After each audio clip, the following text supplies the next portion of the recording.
Hello, everybody, and welcome to the 12th episode of the Safety First podcast. In this episode, we'll be exploring the experiences of 3 women who are from diverse backgrounds. We'll discuss the barriers they've overcome, the innovative approaches they've employed, and also the importance of diversity in the safety leadership.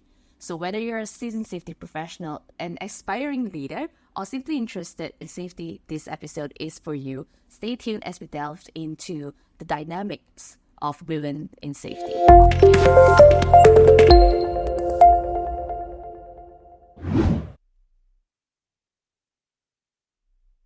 Hello, everybody, and welcome to the Safety First podcast, your go-to source for all things safety related. I'm your host, Amanda, and today we have a very special co-host because our usual co-host, Kajol, is welcoming a new life into her life. So congratulations, Kajol. And that's why I have another women colleague with me. Hi, Ellie. Hi everyone. And today we are talking about women in safety, and what more befitting day to put this out on International Women's Day. So yeah, happy International Women's Day to you, Ellie, especially. Yes, to you and everyone as well.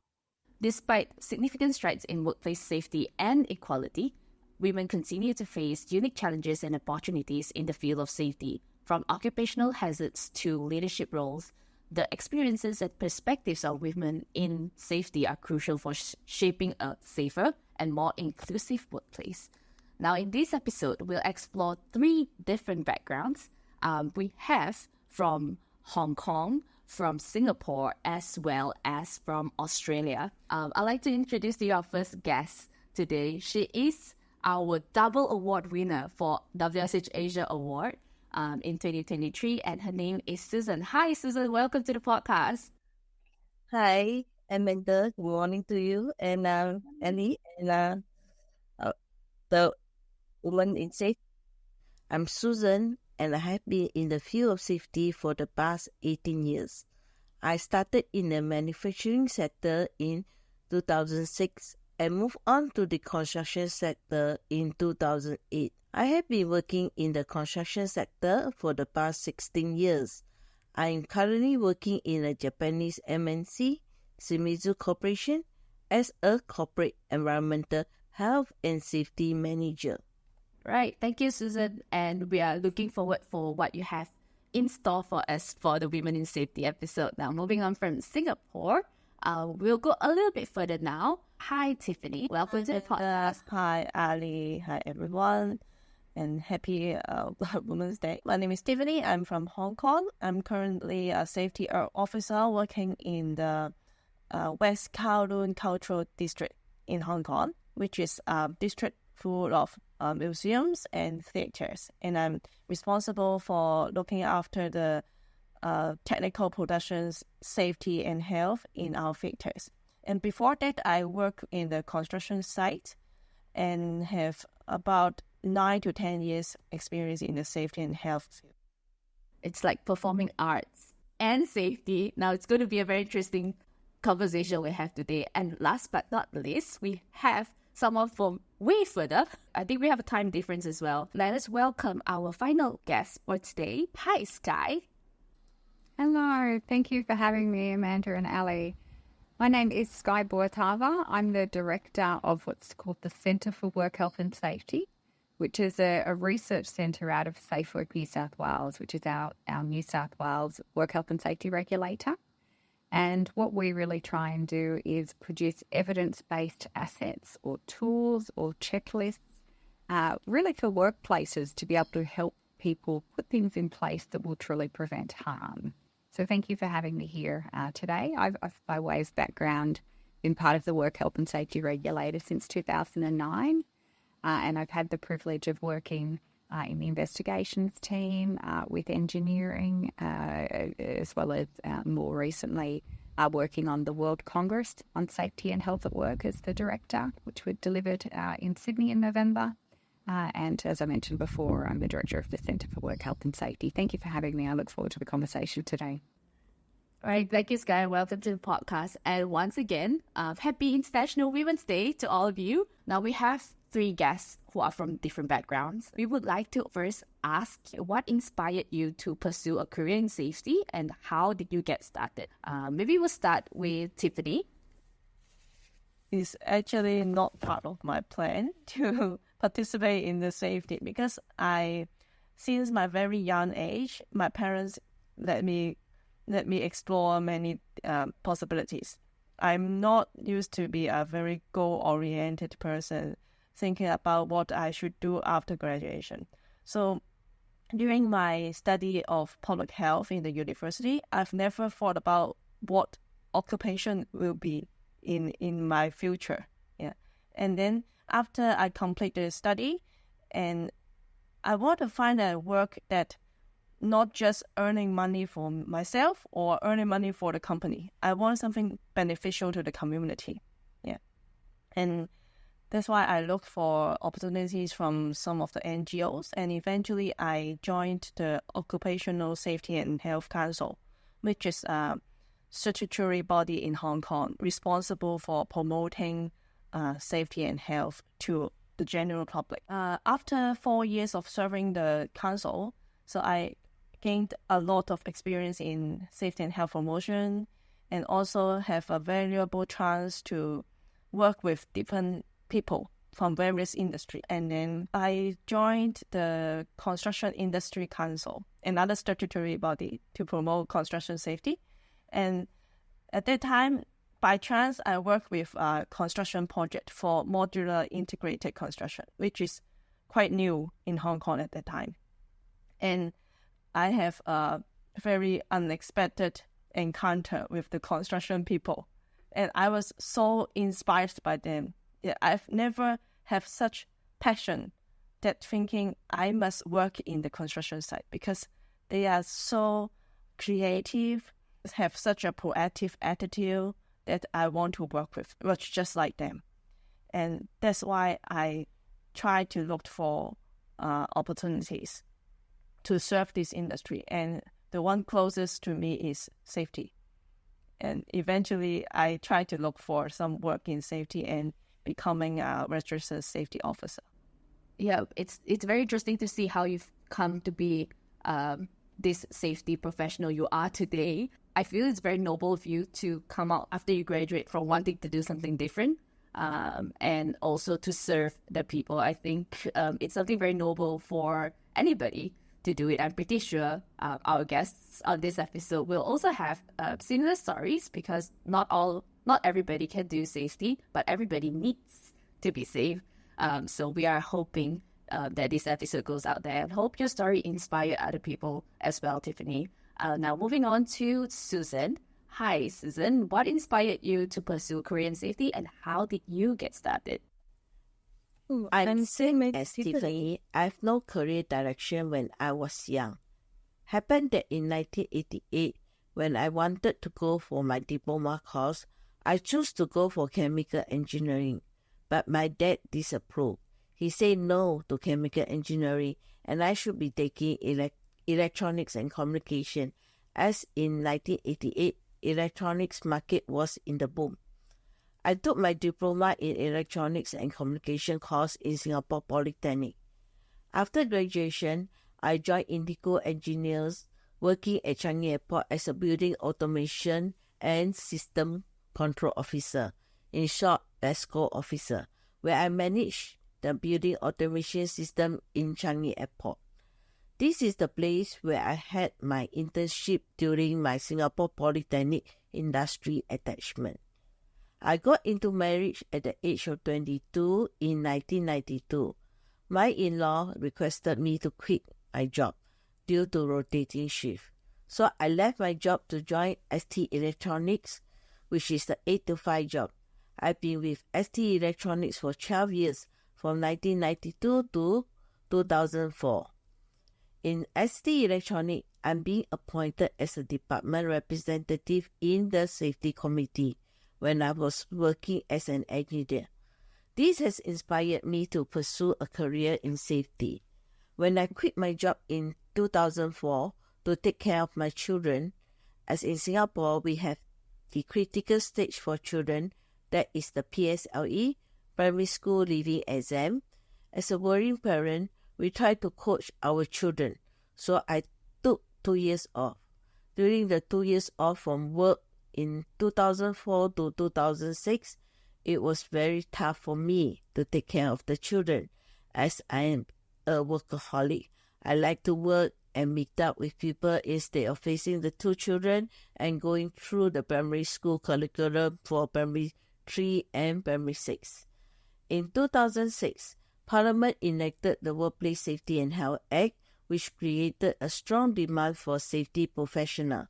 I took the opportunity to pursue my passion in safety and apply for a job in safety field when my elder child was in secondary 1.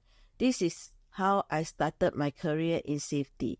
I had the good fortune of meeting a nurturing boss, Miss Jasmine Go, a general manager of a Japanese manufacturing firm.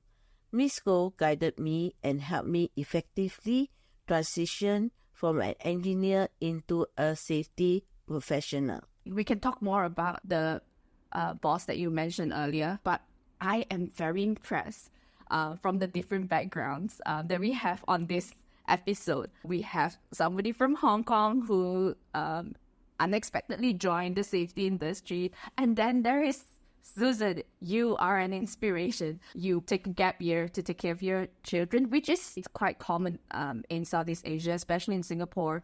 PSLE is very important. It's like the exam for your children, and to put them first before your career, I think that's a very big move on your part as well. So it takes a lot, and truly this episode is really about telling stories like yours. And moving on, Sky, what inspired you to pursue this career in safety, and how did you get started? Yeah, thank you very much, Amanda. I guess similar to my esteemed colleagues, really safety wasn't on my agenda when I started my career. I started working at a very young age, and I went into the travel industry because that was a very appealing and exciting industry to a 15-year-old, really, and there wasn't much more thought put into a career at that point in time. So I worked for an airline for 11 years for Qantas Airways. I then kind of moved into telecommunications for a little while. I worked for small and medium enterprise before I really found my path to government. And I think a little bit like my colleagues' stories, we sometimes underestimate the diversity in the work that we do and those skills that we pick up, which really set us up for success in our career. So, you know, us all three don't have a very linear pathway to safety, but I think that makes us all the better for the way in which we perform our work today.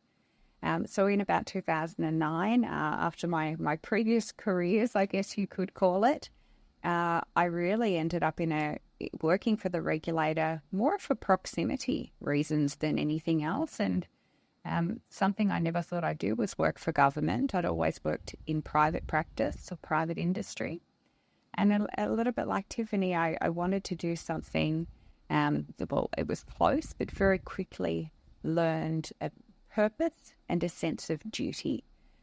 So when I landed with the Work Health and Safety Regulator, my first role was working in the investigations team. Now that's a team that's responsible for looking into and assessing evidence and culpability and causation around the most serious incidents that happen in our workplace.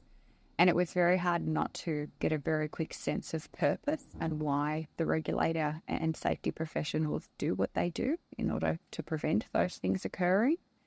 And that tapped into my sense of duty a little bit like Tiffany said. I didn't focus anymore on making money just for myself or making money just for the company, but instead, how can I do better in the world, and how can I perform my duty?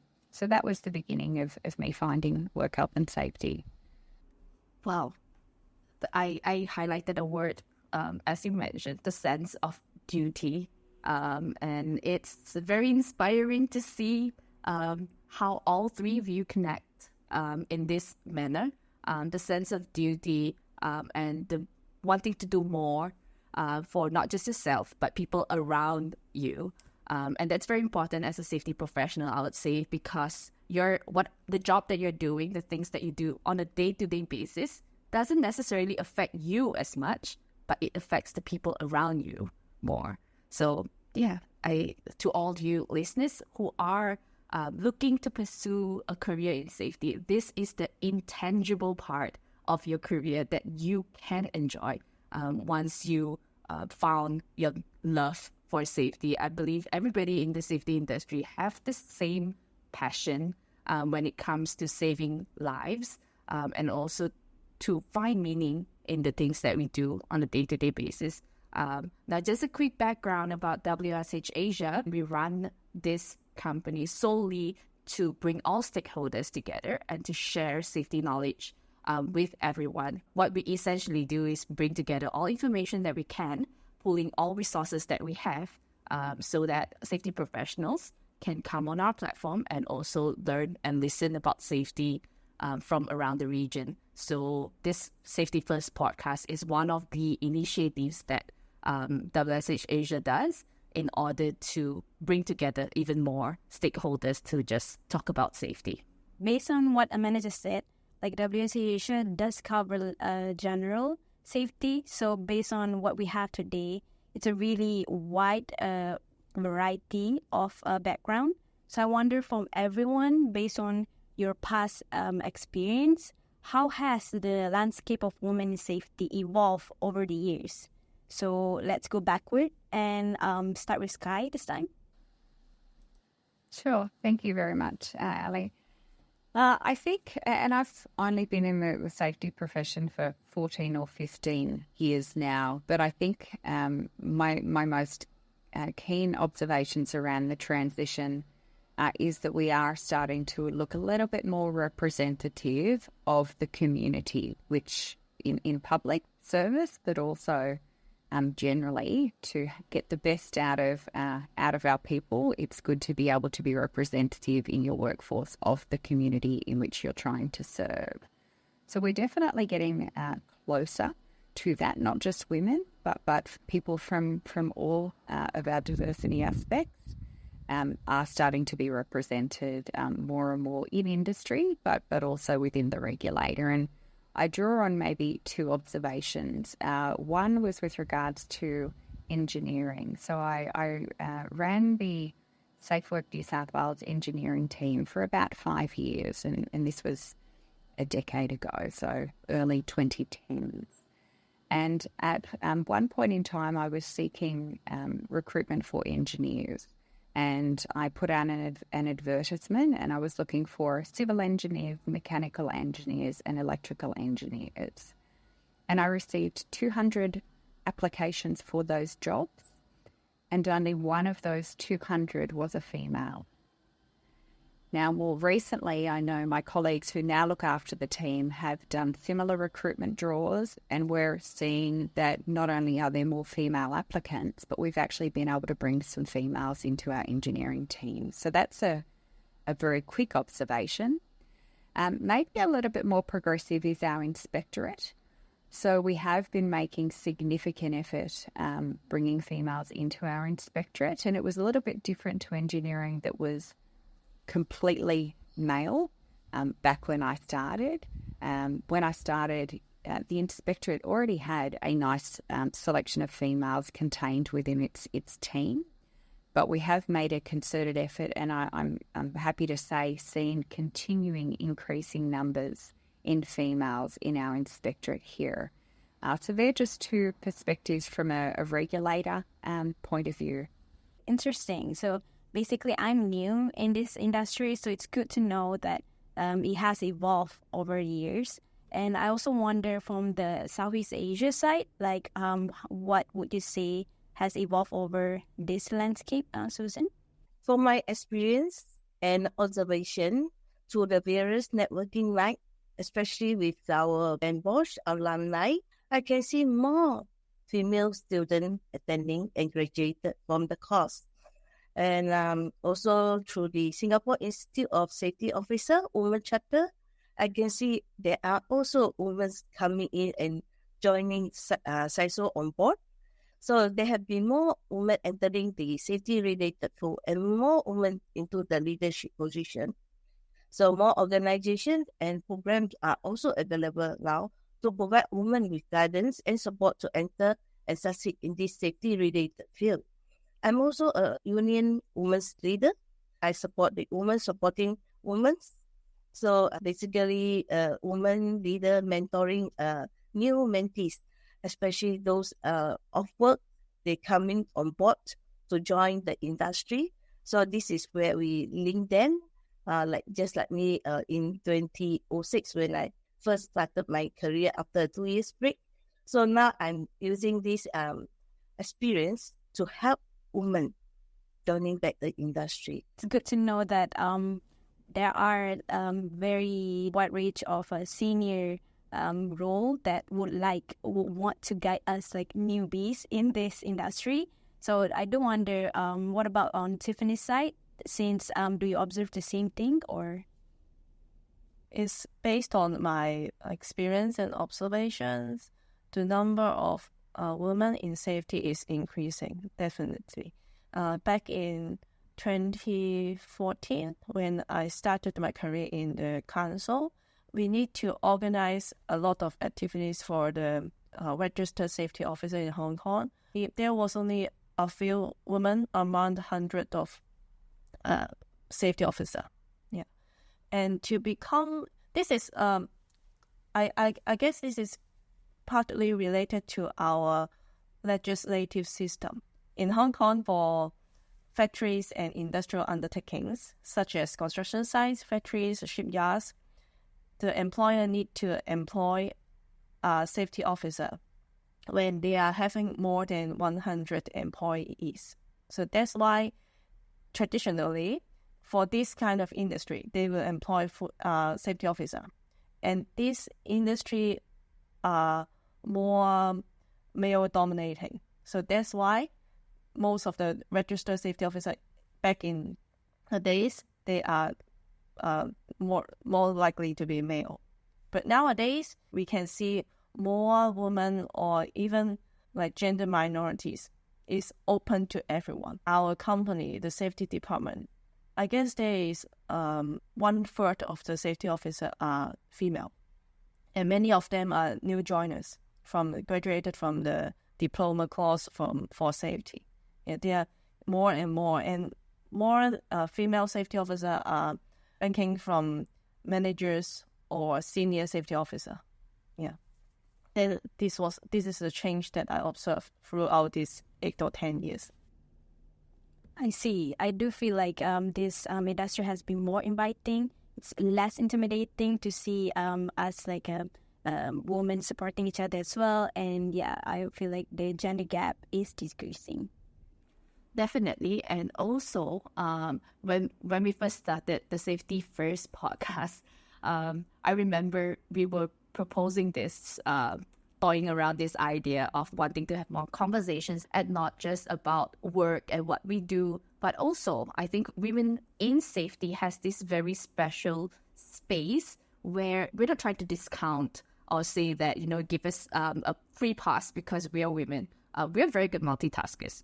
Let's put it at that. Some of us are probably busy with life or brewing a life in you and then continue on with our day-to-day. But we do see that there are also some specific challenges that we face still in the industry. And I believe in your early days, you will probably face this more.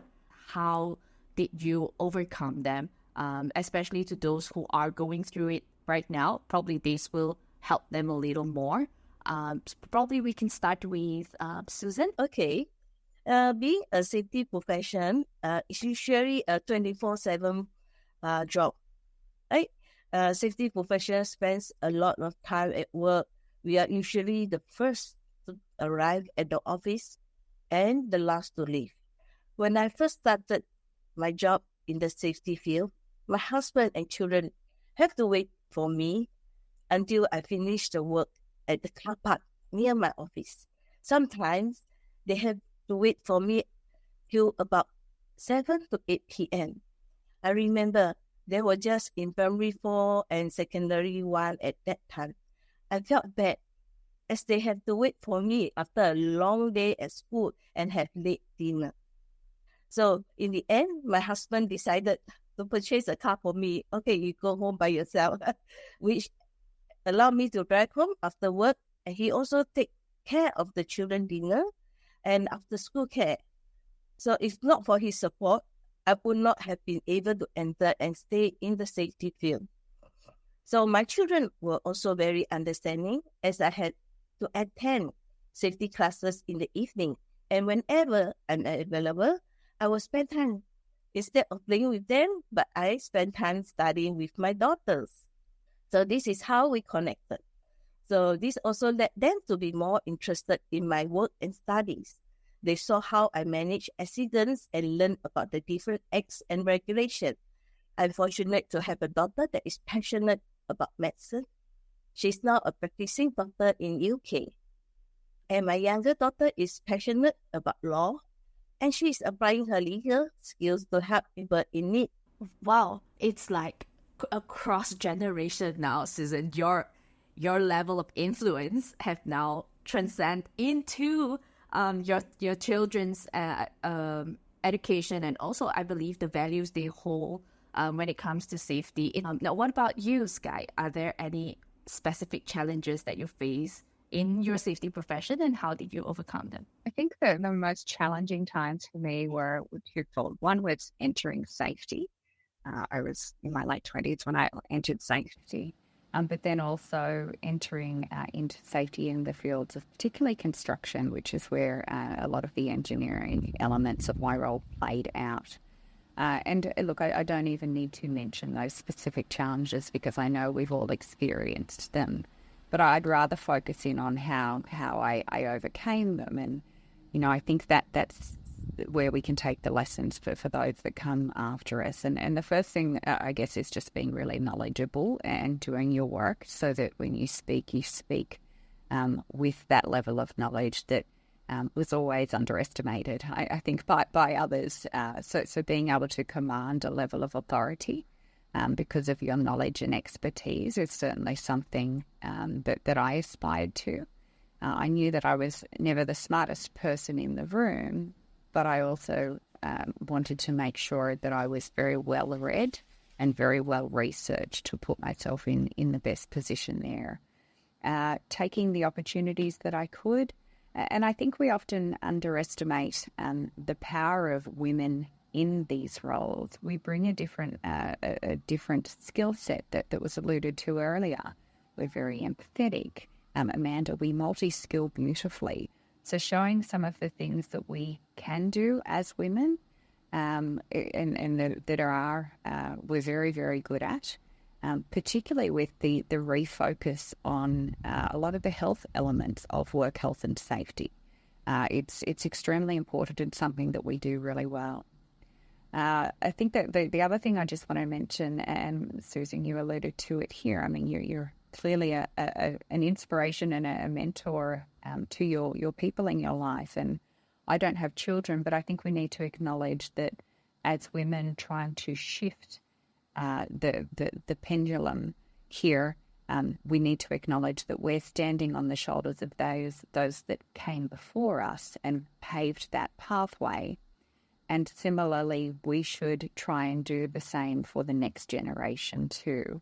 So, you know, showing that sure, we're facing challenges, but that we're trying to make things better for the next generation, both, you know, from things like a podcast, but also mentoring and being that role model for other females that come after us. I personally don't have children. My husband and I don't have children, but I have a lot of nieces and nephews in my life who I like to hopefully be somebody that they aspire to be like.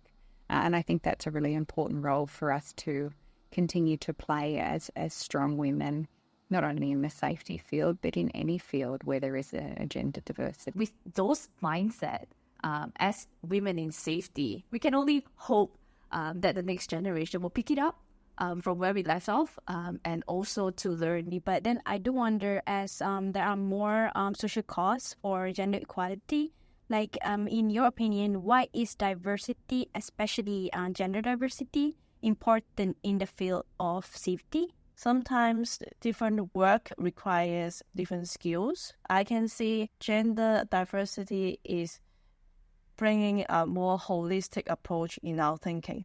In the past, when I work, although a lot of people mentioning may have the stereotypes that female are more empathetic in some kind of ways, but from my experience, my male supervisor, they bring me a more holistic thinkings out of the box of empathy. Yeah. So I think diversity not only benefiting female, is beneficial for everybody of different genders, and especially nowadays when the gender is shifting from binary male or female, having LGBTQ. So this kind of diversity helped us to encourage more inclusiveness and also attracting more people to join this community. So basically, diversity in general brings a wide range of perspective, right? Won't you agree, Sky? Yes, I would. And I think my colleagues have covered it beautifully. But if there's 2 points just to hone in on, I concur with Tiffany's commentary there, that being inclusive or being representative within safety of everybody within the community.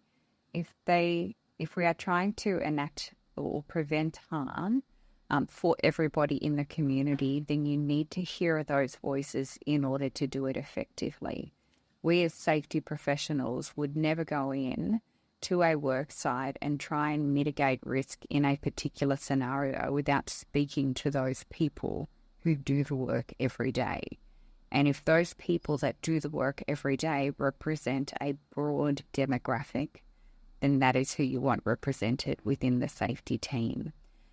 Second to that, I guess, is that, to try and encourage and inspire the future generations, you need to have safety professionals represented right across all of those diversity areas, whether it is LGBTQIA+, or female, or non-binary, or culturally and linguistic diversity.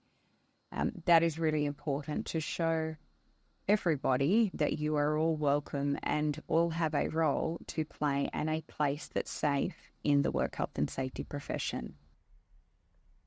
One thing to add, we are also now evolving from the usual diversity to neurodiversity. It means even for people with different neural conditions, as a safety professionals, we can take the perspective in our consideration, how to develop safety measures that actually help everyone with different neural conditions in our workplace. So I think diversity is also evolving as our community is changing and developing. I think neurodiversity, and I can speak from experience, I have 6 people in my small team of 30 who are neurodiverse. And I think there's often a negative connotation that's associated there as opposed to what is reality, which is that they have this beautiful, different way of thinking that provides such rich content and problem solving and different ways of thinking. And all that they need is a little bit of a different approach to enable them to bring that out. So I think we talk about neurodiversity quite often negatively as opposed to seeing the rich thinking that can come from this demographic of our workforce if we just enable them a little bit more. And, some really small things like the way in which we might visually represent content can make a significant difference to this community, or providing, slightly different conditions to enable them to focus in on the work that's at hand can open up a section of the workforce and bring out the best of that workforce than you would otherwise tap into. And it's the same with our older workers who, again, I think often can be portrayed with a negative standpoint. And we've certainly done some research at our end, and the mentorship and that knowledge transition and the role that our older workforce can play to support the younger workers coming in the positivity and the opportunity there is endless. Again, just by thinking a little bit about the individuals to bring out the best and help all of us function better in whichever role we're doing. Certainly. So if we were to cover, there's so much more aspect to highlight the significance of women in safety. But do you have any final thoughts or messages for women who aspire to excel in safety profession? Let's go to Sky. Yeah, I think one of the specific examples that I can tap into in my environment, we have what we call an academic studies program within the Centre for Work Health and Safety, for which I'm the director. And we started that program really specifically because we are seeing a decline in people going into work health and safety fields, and I'm talking about our young people.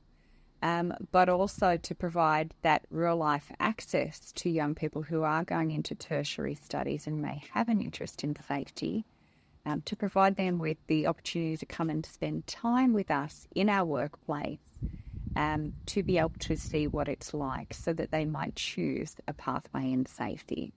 So specifically, one of the things that I like to do is make myself available to meet with all of the students within that come through our academic studies program, and we have close to 100 that come through every year. And I think for me, that investment is really important, and one for many of us, to encourage the next generation. I take Tiffany's point before, we're not all empathetic. We're not all, we don't all have these same traits. So by being yourself and being available is probably my best advice to all women in this space, to be able to pay it forward to the next generation. The only other thing I will mention is that, and I was reflecting on the mentor question as my colleagues were speaking, sometimes you learn things from other people who you may not consider are a mentor. So I think one thing I reflect on in my career, and one thing I encourage others that are thinking of coming into this field or that are new to this field, is to be open to learning things from everybody. And that can be somebody junior to you.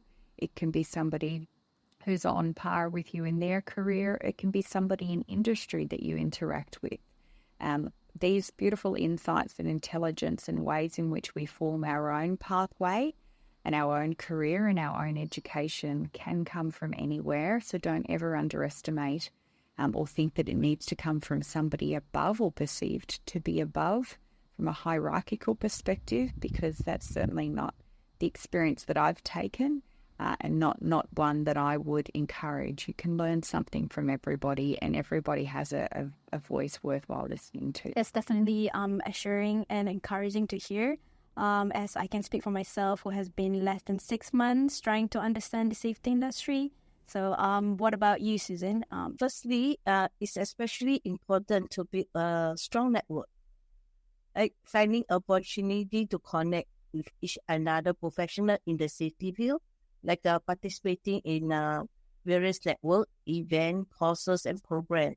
From this network, like in Singapore, we have the Bosch Online Network, IOS Network, CISO.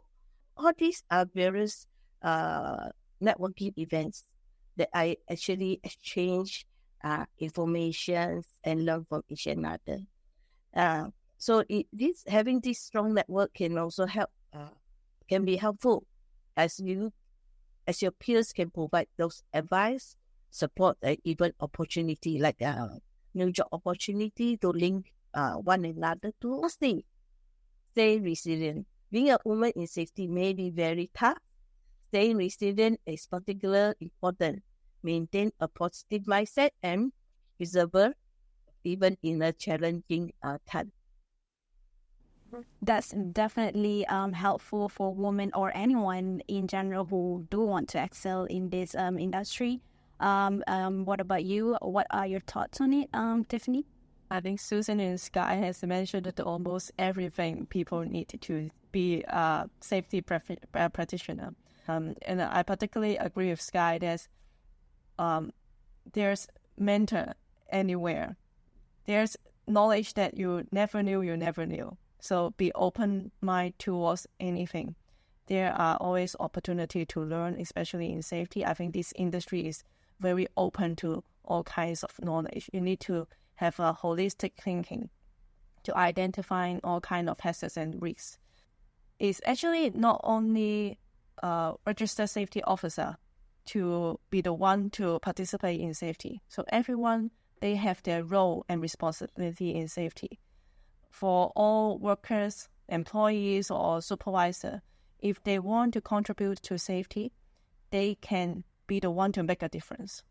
So my last message will be, I think it's important to recognize every person's ability and worth and their knowledge, such that you can contribute yourself in enhancing the safety or preventing accident in your workplace.